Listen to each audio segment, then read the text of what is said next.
Russian mercenary fighters claim they are closing in on the center of Bakhmut, but British military experts say the brutal, months-long combat in and around the eastern Ukrainian city has taken a staggering toll on the invading forces, making it highly challenging for the group to maintain its bloody offensive in the near term. On March 11, Yevgeny Prigozhin, the leader of the Wagner group of Russian mercenaries, posted a video from what he claimed was a site near the city center. "This is the building of the town administration," he said, pointing to a building in the distance. "It is 1 kilometer and 200 meters away." However, he repeated his demand for the Russian military command to provide his group with more ammunition to allow it to move forward. Last month, Prigozhin, considered one of Russian President Vladimir Putin's closest allies, accused top armed forces officials of committing treason by failing to equip his private troops, who have been a major force in the battle to take Bakhmut, with enough ammunition. Prigozhin has made claims of battlefield victories in the past, and his most recent remarks could not immediately be verified, although the British Defence Ministry said in its daily update that the Bakhmutka River running through the besieged city now marks the front line. The UK ministry said Ukrainian forces still hold the west of the town and have destroyed bridges over the river in an effort to block the Russian fighters' advance.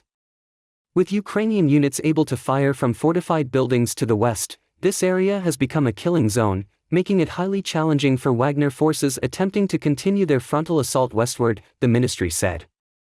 It warned, though, that the Ukrainian force and their supply lines to the west remain vulnerable to the continued Russian attempts to outflank the defenders from the north and south. The Washington-based Institute for the Study of War think tank said Russian forces had made gains in Bakhmut and were clearing eastern parts of the city. It added that the mercenaries had advanced to new positions in the northwest of the city and were within 800 meters of the giant AZOM metal processing plant. The think tank said the Wagner Group's apparent goal of taking the plant was likely to lead to a further wave of Russian casualties.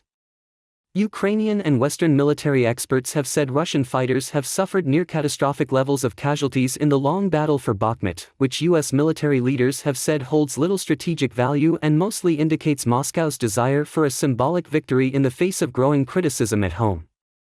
Ukraine has also suffered heavy losses, although neither side has disclosed up-to-date casualty figures in the conflict, which passed its one-year anniversary in late February.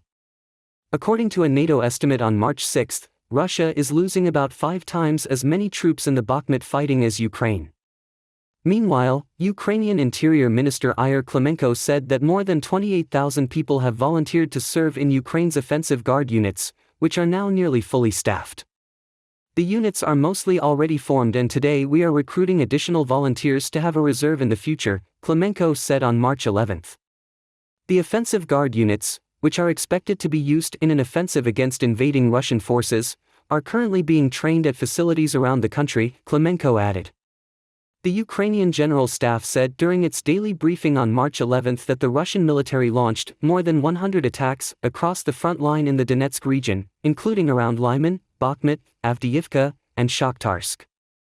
Russia also reportedly carried out 29 airstrikes and 4 missile strikes in the region over the previous 24 hours, the military said, adding that civilians were injured and civilian infrastructure was damaged. Oleksandr Prokudin, the head of the Ukrainian military administration in the southern Kherson region, said 3 civilians were killed and 2 injured in the city of Kherson when a Russian shell struck their car. The reports could not be independently confirmed. Ukrainian President Volodymyr Zelensky said in his nightly video address following the Kherson attack that "I would like to support all those cities and communities of ours that are subjected to brutal terrorist attacks by the evil state every day, every night." Russia uses a variety of weapons, but with one goal: to destroy life and leave nothing human behind. Ruins, debris, shell holes in the ground are a self-portrait of Russia. Russia has repeatedly denied targeting civilians, despite abundant evidence to the contrary. Ukraine's ground forces commander, General Alexander Syrsky, said Ukrainian troops are trying to buy time for the spring offensive, which is just around the corner. He said Russia continues to devote resources to the attack on Bakhmut, preventing it from advancing elsewhere. Throughout Ukraine, Ukrenero, the national energy company, was working to return power to several regions after Russian missiles and drones hit crucial infrastructure sites. Scheduled blackouts were in place in several cities, including Kharkiv, the country's second-largest city. A U.S. Army bridge layer in 1985. A U.S. Army bridge layer in 1985. Wikimedia Commons. Ukraine's foreign allies have pledged to the war effort potentially dozens of armored bridge layers. And the ongoing battle for Bakhmut has illustrated why these vehicles and their fast-deploying bridges are so important. Video that a soldier from the Ukrainian Army's 93rd Mechanized Brigade shot on or around Wednesday depicts Ukrainian troops speeding along a dirt road into Bakhmut and crossing an armored bridge spanning a narrow obstacle, a stream or shallow ravine. That bridge is a lifeline for the Ukrainian garrison in the besieged town. There are just two main roads leading into Bakhmut from Ukrainian territory to the west. The southern road, the T-0504, threads so close to the front line that Russian troops can pepper it with machine guns, mortars and rocket-propelled grenades. The northern road, passing through the settlement of Kromov, is somewhat safer for the Ukrainians, especially after limited Ukrainian counterattacks in recent days pushed back Russian troops in this sector. But 9 months of unrelenting combat in and around Bakhmut have dropped at least one of the permanent bridges on the 0506 road through Kromov. At some point, perhaps recently, the Ukrainian army rolled in one of its armored bridge layers as a replacement. An armored bridge layer is a tracked chassis, usually a tank chassis, with a folding or telescoping bridge on top. The crew can deploy and lay the bridge in just a few minutes while under fire. The Ukrainian army entered the current war with a small number of ex-Soviet MTU-20 bridge layers based on T-55 tank hulls. The MTU can span a 59-foot obstacle and support vehicles weighing up to 60 tons. Those MTU-20s were too few, and perhaps lacking in reliability. So over the past year, the United States and Germany have donated to Ukraine newer, better bridge layers. The Germans have offered up 16 B-Bear bridges, based on Leopard 1 tank chassis, that can span 66 feet and carry 50 tons. The Americans have pledged an unspecified number of M60-based bridge layers that span 63 feet and support up to 70 tons, depending on the bridge model. It's not clear which bridge layer the Ukrainians deployed outside Bakhmut. The American models probably haven't arrived at the front yet, so it probably was a B-Bear or MTU-20. The armored bridge is a necessary expedient in a dangerous environment. It helps to keep Bakhmut accessible for now, albeit at great risk. It's clear from the 93rd Brigade troopers' video that Russian troops are close enough to target the bridge, perhaps with indirect artillery fire. A wrecked Ukrainian BMP fighting vehicle is visible on the Bakhmut side of the bridge. That bridge into Bakhmut might not last forever. But it doesn't have to. If and when the Russians blow it up, with artillery, a drone or an airstrike, the Ukrainians could roll in another bridge layer and replace it. The United States and Germany have made sure Ukraine has an ample supply of the vehicles. A good conversation, a conversation of partners. We discussed defense against the terrorist state, our joint defense of Europe. I thanked him for the support already provided by the Czech Republic. There are things we can still do together. I invited Mr. President to visit Ukraine. Overall, this week was, as always, active for Ukraine. Visits by the Prime Minister of Finland, the Minister of Defense of Norway, UN Secretary-General Guterres, leaders of the ruling German Social Democratic Party, and a conversation with Ursula von der Leyen, President of the European Commission. All of this yields results.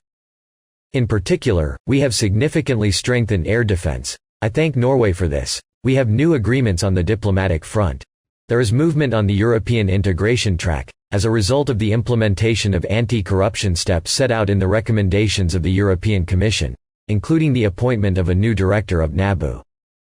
I would like to express gratitude to our power engineers for this week, to all the repair crews, local and central authorities who were involved in the elimination of consequences of the Russian terrorist attack on Thursday. As of today, we have managed to restore the technical capabilities of electricity supply. Kharkiv has electricity.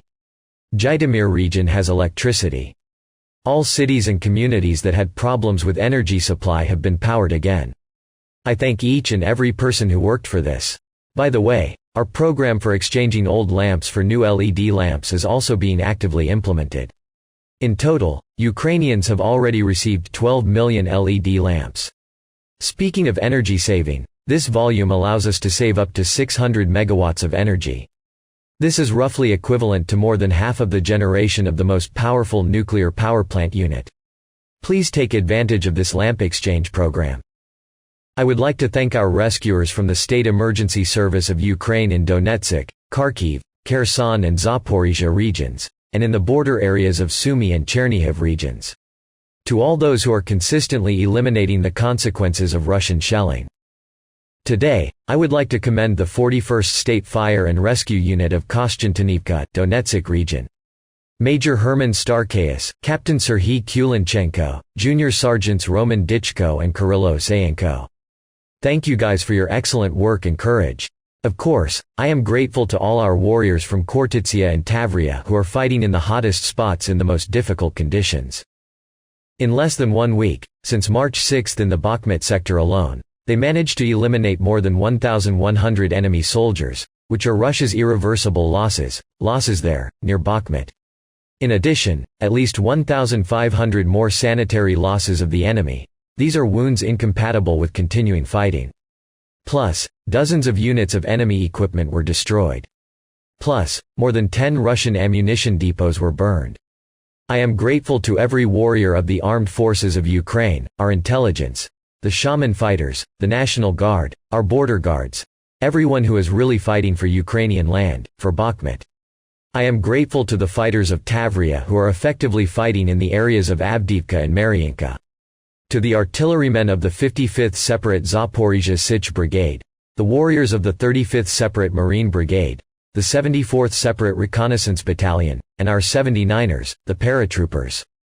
And also the Zaporizhzhia direction of Tavria, the 128th Separate Mountain Assault Brigade. Thank you all, guys. I am grateful to each and everyone who again helped our soldiers this week, treated them after their injuries, searched for things to support them with, organized volunteer fundraising and sent to the front what they asked for. Together, in unity, we will achieve victory. This week there is also a movement to strengthen our spiritual independence. Society sees this. And I see the approval of Ukrainians for these steps, which are quite legitimate. And we will continue this movement. We will not allow the terrorist state to have any opportunity to manipulate the spirituality of our people, to destroy Ukrainian shrines, our lavras, or to steal any valuables from them. And one more thing. Today is the 160th anniversary of the birth of the outstanding Ukrainian scientist Volodymyr Vernadsky. A man who lived in a very difficult time, but who, despite everything, believed in Ukraine, chose Ukraine, and helped Ukraine. We are now living in a time when Ukraine can overcome all historical difficulties. We can do that, if we preserve our unity, take care of each other in our country.